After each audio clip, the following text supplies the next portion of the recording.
Hey folks, it's Dan Peterson here, coming to you on Christmas Day, gray Glasgow Christmas Day. And I just wanted to pop on ahead of what's coming up to say that I made that right off the back of doing those 4 panel videos, because as you'll see, I got really excited about seeing some connections between things I was writing and doing and Lafferty stories and so on.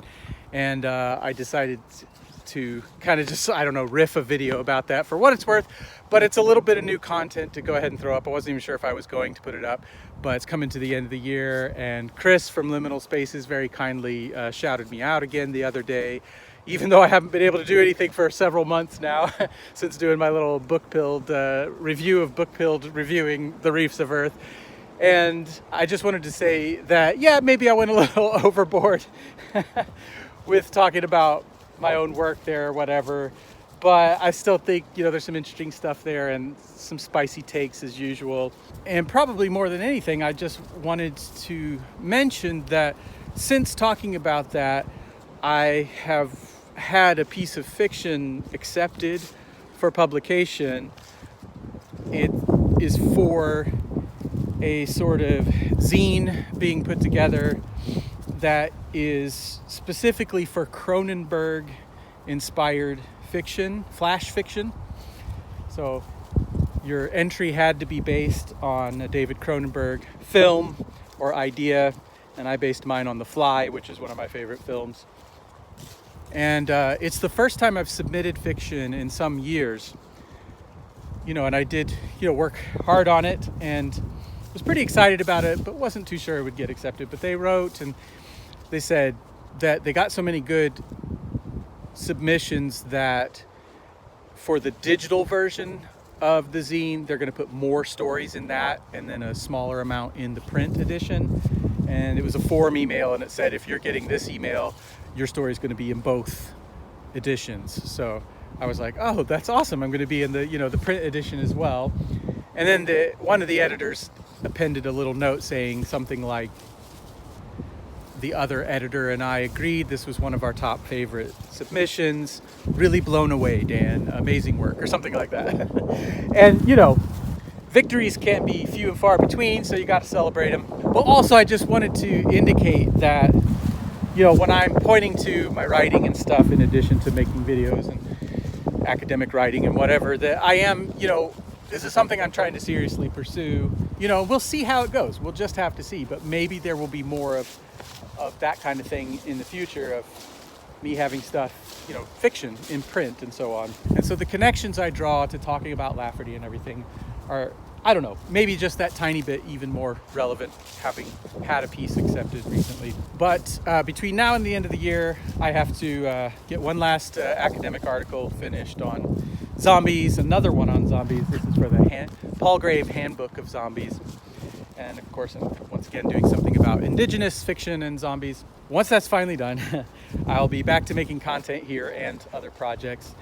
And I have edited the video with Andrew Ferguson, and going back through it, I was reminded how many cool things he said and the stuff we talked about in unpublished Lafferty and all kinds of cool stuff. I think I may have found a way to split it into 2 1-hour-ish videos, but I do still need to drop in some images for it as well. And then I will be back to finishing out the chapter outlines of Past Master, and have plans for a new guest to come on that's been doing a lot of work on Lafferty. I think we're going to talk about Reefs of Earth together. And also we'll get back to some more sessions with Andrew Ferguson, and so on and so on. And as I mentioned in the video, there's more stuff coming up about other authors as well. And also want to mention that before I did the panel videos with those other channels, we were sitting at around 190 subscribers for this little channel. And since putting those out, and also the book-pilled review, we're now at about 273 or so.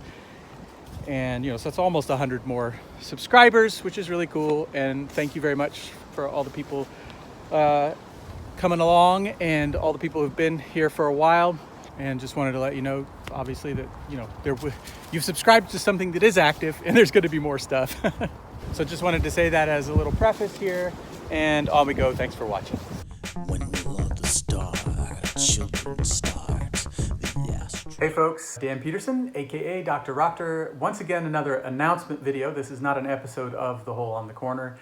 I've been meaning for a while to make an announcement about my Patreon and my Substack. I've kind of been wanting to build up some of the material there before I do, but both are decently populated at this point. So I'm directing you over to them if that happens to be of interest. So I want to tell you a few things about each one of those, and not least how they relate to The Hole on the Corner, that is our discussions of Lafferty on this channel. My Patreon is, for the time being, more about covering other stuff than Lafferty. Books, novels, other fiction, film and television, music, lyrics, that kind of thing. However, almost everything I talk about over there either has a quick tangential mention of Lafferty and how it relates to that, or sometimes more in-depth comparison or connection to Lafferty. So I do have this channel or The Hole on the Corner in particular in mind frequently when I discuss things over there. So it is of relevance to this if that's what you're mainly here for.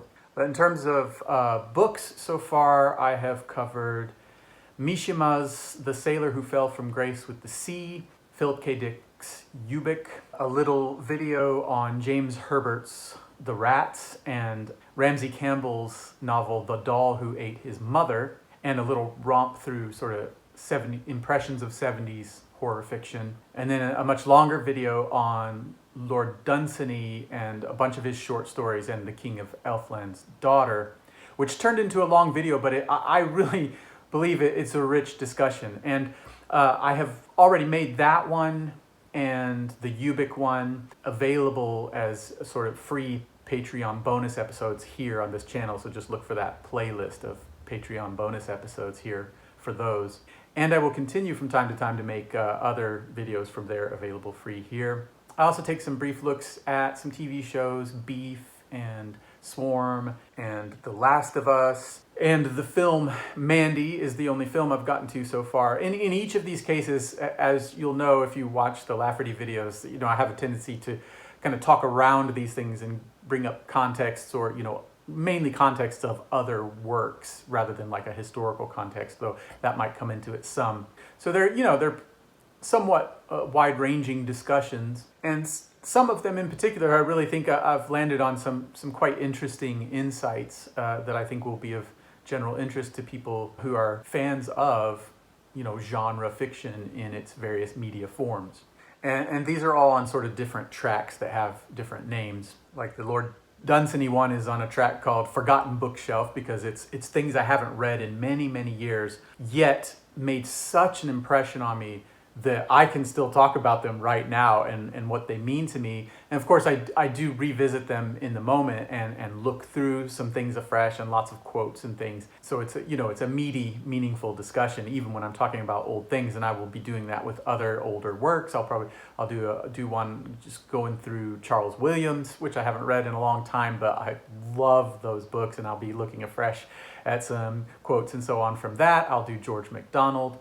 In the Dunsany one, I also talk about like Arthur Machen and Algernon Blackwood and William Hope Hodgson. And there I do actually start to talk about George MacDonald and some others. And I'll do a Gene Wolfe one, which is at this point is kind of on my Forgotten Bookshelf track just because it's been some years since I've really dove into him.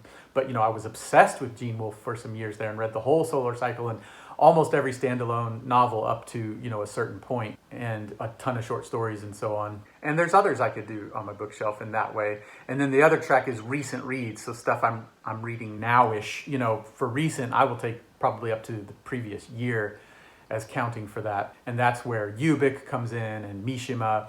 And I have a video recorded and almost finished editing on J.G. Ballard's The Drowned World, and I have forthcoming videos that I'll be making on D.G. Compton's Farewell Earth's Bliss, Thomas Dish's The Genocides, Robert Silverberg's Downward to Earth, and more as I get more and more familiar with some of these things. These are largely inspired by a book from Matt Pild and his Top 15 and other discussions he has. These are books that I have finally gotten around to checking out from an era I really love in SF, which is the era in which Lafferty emerged in the 60s and 70s. And I have just been so pleased. There have been some that haven't landed for me, and I'll probably do some reviews of them as well. So I'll just let that out of the bag. Spoiler. Samuel Delaney's Nova and Brian Aldiss's Hot House. Whoa, hot take. I was not too into these. I kind of hated them on certain levels. And I don't hear anybody else saying that. I hear nothing but praise for these novels. I will nuance that. Don't get me wrong. They're not hate-worthy. They do some awesome, well, Hot House does some awesome things. I'm not sure Nova does much of anything. I'm going to be brutal on that. And just for context on that, the only other novel of his I've read was his first one, Jewels of Aptor, which, you know, suffers from being a first novel written by a 19-year-old, and yet it is so full of life. I loved that novel. It was a joy and a pleasure to read. So it's not like I'm just hating on Delaney. I just don't think Nova works, even though it has some nice sentences, although it has some not nice sentences as well, and so on and so on. We'll get into that. But also, I recently just read Delaney's The Star Pit, which is basically a novella, and I almost loved that. I liked it a lot and found it super interesting. I think it suffers from some of the same issues as Nova, but first of all, it's not nearly as long, so it's not as insufferable in that way, but also I think it achieves a little more of what I wanted Nova to achieve. So the jury is still out for me with both Aldous and Delaney, whom I'd read a long time ago and really enjoyed back then, but as I'm revisiting, I'm not as sure about, but we'll see, because I will read more from both. But that kind of stuff will be forthcoming as well. And there are still other tracks on there, some yet to be developed, but some already in process. So for example, I've got a sort of music track that's called Shiny Beast of Thought, which is a line from a Captain Beefheart song. And I forgot to mention that the film and television one is called Static Age, from a song about watching TV and stuff from the Misfits. But the music track, which is maybe more a lyrical track, but I do talk about the music. The music is very important to me as well, but as a literary guy, I focus on the lyrics a lot. I've done 2 videos so far on almost like a story of the development of Nick Cave's lyrics from the birthday party onward to today. And in the 2 videos, I only got up to, I think, around 2004, Abattoir Blues, Lyre of Orpheus, and now I need to do the 3rd video from there on up to now with Wild God and so on. And again, I have to say, I really feel that I landed on some really interesting insights about the arc of his lyrical career. And as with the Dunsany video, it's just a joy to hear some of these things isolated and brought out and like, check this one out, check out these lines. You know, it's good stuff and fun stuff. And I'm very careful to say, look, the meat and the juice are there in Cave's own delivery vocally with his band and everything. This is, you know, anemic in comparison to that. Yet, pulling that stuff out helps you really focus on it a little more in certain kinds of ways than you would just listening to it, I think. So there's some good stuff to come out of that. And I'll be doing other bands that I'm interested in, like Beefheart and the Beach Boys. And I really like to do a look at the lyrics of Clutch. Neil Fallon, their frontman, is a really unsung lyricist. Not meaning to pun weirdly there. I mean, I think people like his lyrics, but I don't think people take him seriously as a lyricist and like want to dig into his lyrics the way they do with somebody like Nick Cave. And I've just loved his lyrics for so many years, sometimes much more than their actual music. I'm half and half on their music. I love some of it, and then others leaves me a little indifferent, but without fail, the lyrics blow me away album by album. So that would be another one I would want to get into, and who knows what else. And in all these areas, I'm more than happy to consider taking requests, depending on what you might ask for. If it seems to be something of interest that I'd like to try that I've not really done, or happens to be one of those things, oh yeah, I do have thoughts about that, let's go there. And I'll say more in a moment about what this means for me in terms of like supporting me financially through Patreon. But first I want to mention Substack. Now Substack, I wasn't sure that I was even going to talk about on this channel because I wasn't sure how much I felt it related, and I don't want to be one of those people going like, if you like this, get into all my other projects, you know. And there is an element of that, just in case there's someone out there that just actually enjoys like the kinds of things this particular bloke brings to discussions rather than any particular thing I'm talking about, then you might actually enjoy Substack, because it is more of almost like a personal writing practice in the sense of like an art practice. But aside from that, why I think it could be of interest for people following along here actually comes out of that huge discussion that I announced in another video that I've had with some other YouTube channels here, Literally Books, Liminal Spaces, and Vintage SF. As we talked through some of those stories, and in particular the story Thieving Bear Planet, I realized some things I've written on Substack are totally like implicitly and intuitively massively influenced by Lafferty and his imagery, and especially in a story like Thieving Bear Planet, and some others that we didn't discuss are coming into it. And I was only barely aware of that, and you might, that might sound disingenuous, but it's true. And I can prove that it's true, because I have literally written fiction that is trying to directly, consciously imitate Lafferty. So for example, one of the stories we discussed, and I'm not even going to tell you which one, I wrote a sequel to. I took its ending as a start to my story about it, and it's published, it's out there, and I'm not going to tell you what it's called or where to find it, because I'm not proud of it. I have yet to see somebody consciously, even amongst the big hitters, consciously imitate Lafferty and think it comes off. I think they're pretty dull, including mine being the dullest, I have to admit. And then in another story, I particularly wrote in the style of his Planetary Tales and tried to tell my own Laffertian Planetary Tale, completely made up of my own ideas there. And it was better than the other story, but not good. The kindest thing I could say about both of them, and I'm not sure it would count, is that they were okay, possibly adequate. But that's just part of writing. You know, you kind of learn as you go, and you're like, okay, that one didn't work. What did I learn from that? So the reason I'm saying all that is that one of the things I learned from that is, like, at least for me, and I really think almost for everybody, don't try to imitate Lafferty. Just do what you do. But it's really nice when you see something that's so in your bloodstream come out into something you're making without conscious effort, because it's just so in there. And that's what I've noticed with several things I've written on Substack after having that conversation. And my Substack essays up to this point are essentially creative essays that draw on my academic work and kind of have footnotes to that kind of stuff, but are also very imaginative and playful and so on. Although, I guess fair warning, some of them are really working through some stuff that I'm going through. So, you know, it's, I won't say, I don't know that it would be triggering. And it's all in metaphor and stuff. I don't get into details, except kind of my conditions of precarity with work and lack of work and stuff like that. But, you know, mental health issues, basically, that I'm working through. So there is that element. However, I do try to bring a genuine exuberance to it, as I try to do with these videos, no matter how I'm feeling or what I'm dealing with. I don't want to make something unless there's going to be some kind of joy involved in it. And so that's true of my Substack as well. But some of it is like fragments of fiction that I'm working on, or a sort of fictionalized autobiography. You know, I guess people call it autofiction, and I'm realizing I'm kind of doing that. And of course, this happens to me all the time. As soon as I start to do something, I look around and I realize everybody's complaining about it. There's too much autofiction and whatever. I'm like, of course, okay. Now I get into it.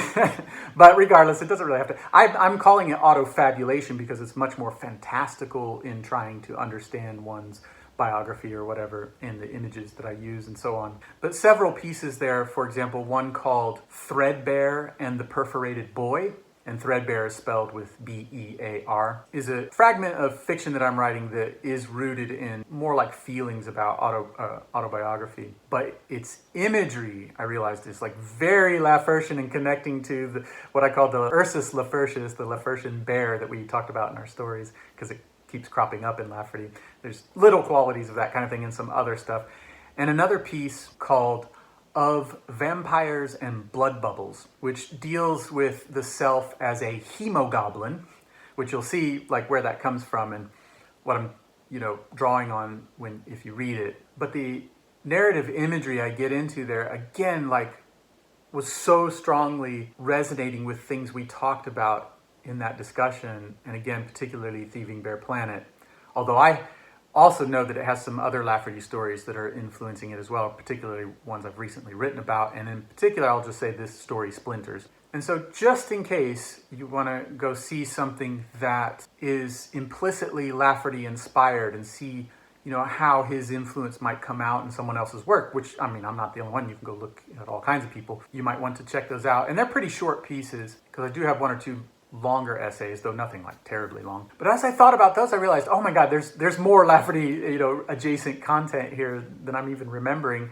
I actually started my first 3 posts called Notes from Under with a line there because I couldn't decide on underground, underneath, or what have you. Again, I'm trying to work through some circumstances of precarity, but what I found myself drawing on was a Lafferty short story called Scorner's Seat, where people are working in sewers, collecting like this glowing algae and stuff, and just it goes on from there. It's very cool. And what I found myself doing was like just throwing down slabs of that story and then commenting on it and using it to think about my own life circumstances. And and that's quite a unusual thing.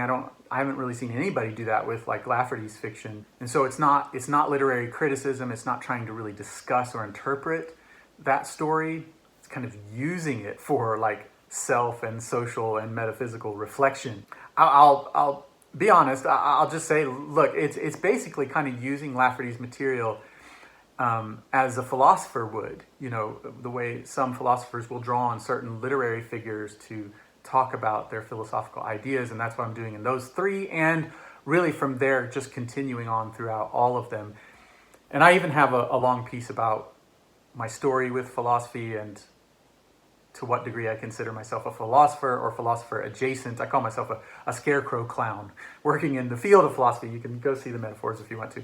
And that's the thing, is all the metaphors that I use, hemogoblins and scarecrow clowns and a bunch of others, develop over time and get are brought into like the latest essay. And then that creates a whole bunch more imagery that I'm now realizing reminds me of Lafferty. I mean, like I have another one called Gagging on Gargoyles, and one called Sickman, A Pilgrim with No Progress, that kind of bounces off Nietzsche's Madman. But in all of these, I'm just, after having that conversation, I was like, oh my goodness, Lafferty is all over my writing implicitly, which is really nice because I finally stopped trying to make that happen. It seems to have naturally happened. And again, please don't misunderstand. This, it might be best to think of this as almost like Lafferty fan fiction. That's not what it is or what I'm trying to do, but that's a better way to think of it than here's a writer influenced by Lafferty, writing in the Laffertian tradition or something. I'm not there yet. Something like Substack for me is like kind of showing works in progress and research in progress and thinking in progress. However, I will say I do really take time to craft syntax and so on in these things. They are not just writings of the moment. I really work on them pretty hard. But they are, another admission, very strange. They are weird. And I don't try to hold the reader's hand most of the time. Not because I'm trying to be cool and experimental or highfalutin or anything. It's simply because this is the nature of the project for me right now. What I'm calling pretty much all of it is dream punk. It's like dream punk missives. And you'd have to read it to understand, I guess, what I mean by dream punk. I don't want to get into that here. So your mileage may vary. It's going to be as niche or more niche than even what I do here on YouTube. But I want to mention it just in case it might be of interest. And I will mention a few more things from there that directly connect to Lafferty. For example, I did put the link to this in one of my previous videos, but there's one called A Plea for Indigenous Inflected Iconoclasms, or a little ludic blasphemy. Sorry, or a little, that's hard to say, or a little ludic blasphemy never hurt nobody. And in that, I particularly focus directly on Lafferty's past master, and I take this short story by Borges called Pierre Menard, the author of The Quixote, which does some like literary gymnastics that make me laugh and also put me in awe. And also, since I taught it once on a course not too long ago to undergrads, has become almost my centerpiece for what it means to do literary criticism on a sort of higher level, not higher, but that more official sort of level, whatever you want to call that. I guess just academic level, let's just call it that. But also like as just a reader. And that story kind of defines for me my orientation as a reader and what I'm doing and what I'm bringing to fiction and so on. And so I like do a little performance of what that would mean for me in reading Past Master, and in particular reading Past Master's what I call the blasphemous, that blasphemous mass that happens in Past Master, and a few other things going on in the novel. Vis-a-vis, actually, in this particular case, I just used a bit from the philosopher Alain Badiou, a slim little volume by Badiou called St. Paul, the Foundation of Universalism, where he does a basically atheistic, sort of Marxist, communist reading of St. Paul, and I apply some of those ideas over into Lafferty, and so it ends up being sort of a Badiouian, Borgesian reading of R.A. Lafferty's Past Master, which I have to think, I can't possibly be alone in the world in thinking just that sheer idea sounds awesome. I kind of wonder, I picture like the guys that do the Death Sentence podcast, it's like science fiction and metal podcast, would at least enjoy that thought.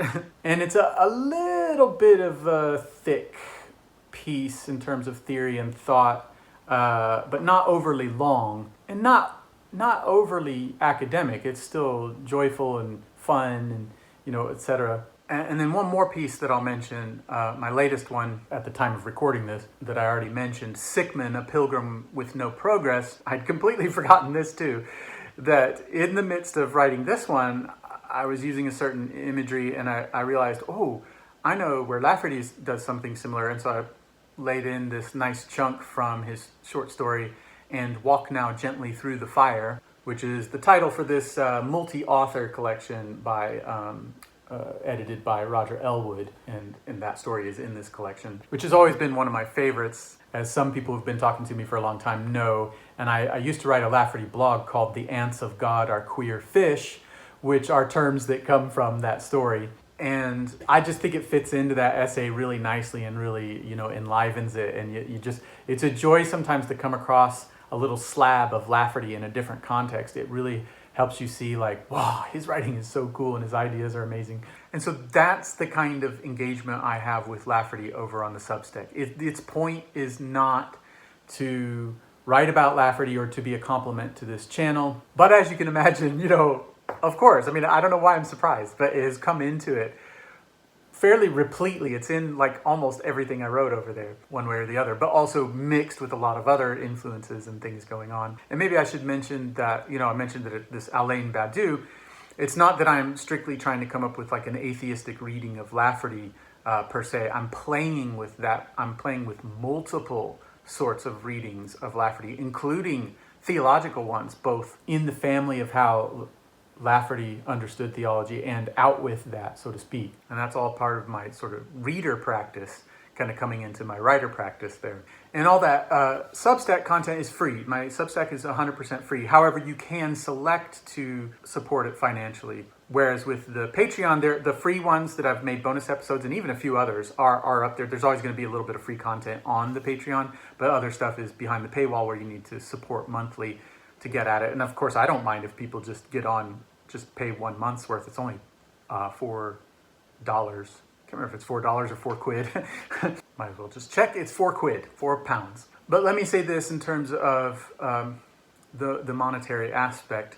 What these amount to, and the Patreon in particular, are simply a way to support what I do here if you appreciate it. I am not at this time offering a service or goods.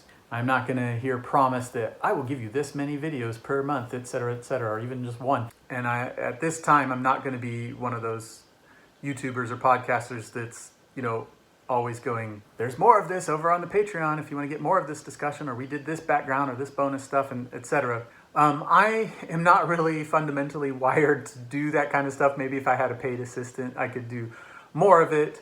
Also, it doesn't make me happy to play the capitalistic game. I have never well understood it or enjoyed it in my whole life. And I want to be the best kind of person I can be, and it doesn't make me that. And when I'm a better person, I have better relationships. So I don't want to get into all that, and it's no shade on those who do. So they exist there simply for people to come and support what I do if they would like to, just as a, kind of a generous donation with some reward from me for that, but no promises of like how frequent and how much and what kind and that kind of thing. But that said, I am really enjoying it, and I will be updating it. I will be making more content on both of those platforms, but particularly on Patreon, which is maybe the most relevant to this. And to be fair, I also will continue to make some of that available over here as Patreon bonus episodes. Sometimes it's just like, this was too good to just keep over here behind a paywall. I need to like put it out there. So I'm not promising like you get exclusive whatever, but some of it will remain behind a paywall. And I am in circumstances in which my budget is beyond tight, and I don't want to get into I don't want to make a big plea here, but just for knowledge, for information, I don't really have the money to like buy a mic and so on, things I could do to improve this channel. And so that, people supporting over there could potentially help with things like that. And we live in this moment with just like an insane amount of content and an insane amount of further content behind paywalls. I mean, believe me, if I had the money, I would actually subscribe to the Patreons of Book Pilled and Death Sentence and Sean at SF Ultra and all these others, because I love the free stuff they put out. And I'm one of those listeners that's like, as soon as it comes out, I listen to the new thing or watch the new thing. And I like it enough that I would like more of it, from their Patreon. So if you're like me and you just can't afford to do that, no big deal, you know what I mean? And or you don't want to because you want to put your money elsewhere or just do other things with your life. That doesn't bother me. I'm just letting people know that if they want to, there it is. And if you don't, please, I just hope you'll continue to just watch these and interact with them if you can. That's way more important to me than anything else. It's just that people would watch these, and even more so, if possible, interact with them. Obviously click a like or whatever, but like, talk about, pass it on to other people and talk about it, or talk in the comments here. But I have a realistic idea of how niche this stuff is, and that, I'm not trying to be grim or anything, but there's a good chance none of this will really grow at all. It'll just be this tiny little thing. But that said, I'm not without, if not hopes, just wishes, for it to grow and for there to be more and richer discussion around Lafferty. And the panel video that I've done with the other channels on Lafferty proves how glorious that can be. And I suppose the other thing that these other projects I'm pointing to show is that I am not monomaniacal. Well, okay, I am monomaniacal about Lafferty and have been for many years, but he's genuinely not my only interest, and I do look into, research, think about, enjoy, read, and talk about other stuff and write about other stuff. So there you go. Just wanted to let you know that's going on too. You can get into that if you want, and I will probably mention it from time to time in the main videos. And again, in relation to all this, I'm not a big like and subscribe sort of guy. It's just not for me. I don't mind it. Especially with a lot of people, it just kind of goes by and I don't notice it. But I might say that from time to time as a little reminder, and I'll say it now. Obviously it does help if you like, subscribe, and, I don't know, mainly just like the word of mouth thing, like tell other people about it type of thing. But again, that's only if you want to. That's a sheer reminder in case you're the kind of person that would like to do that and is just forgetting to do it. If you're not into it to that degree, please don't. That's the last thing I want to do is try to garner all this support or engagement that hasn't just arisen naturally. So this whole video is just about letting the people know who would be interested in these things and supporting in this way, a little reminder that that's there, and you might want to like videos and different things to help spread this thing that you already like. All right, thanks for watching, and more great content coming soon. Enjoy.